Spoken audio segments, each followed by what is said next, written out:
د لغمان د مرافعه محکمې د رئیس په مشرۍ اداري غونډه وشوه.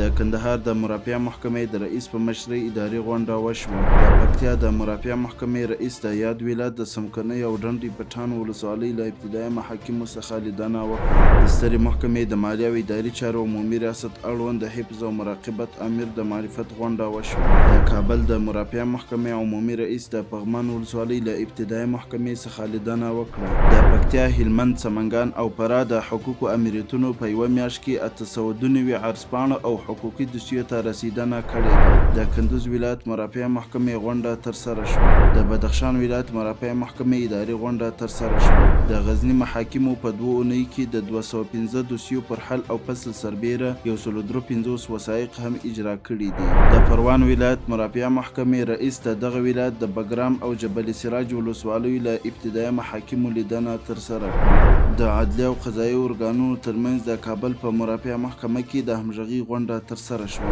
د بغلان محاکمو په 2 اونیو کې د 466 دوسیو پر حل او فصل سربیره 9 نوي وثایق هم اجرا کړي دي. د غور ولایت مرافعه محکمې رئیس د دغه ولایت له محبس څخه لیدنه ترسره کړه. د فاریاب مرافعه محکمې اداري غونډه ترسره شوه. د جوزجان محاکمو په 2 اونیو کې د 130 دوسیو پر حل او فصل سربیره 242 وثیقې هم اجرا کړي دي. د لغمان محاکمو په 2 اونیو کې د 109 دوسیو پر حل او فصل سربیره 114 وثیقې هم اجرا کړي دي. د کاپیسا محاکمو په 2 اونیو کې د 95 دوسیو پر حل او فصل سربیره 151 وثیقې هم اجرا کړي دي. د بغلان محاکمو په یوه میاشت کې د 916 دوسیو پر حل او فصل سربیره 263 وثیقې هم اجرا کړي دي.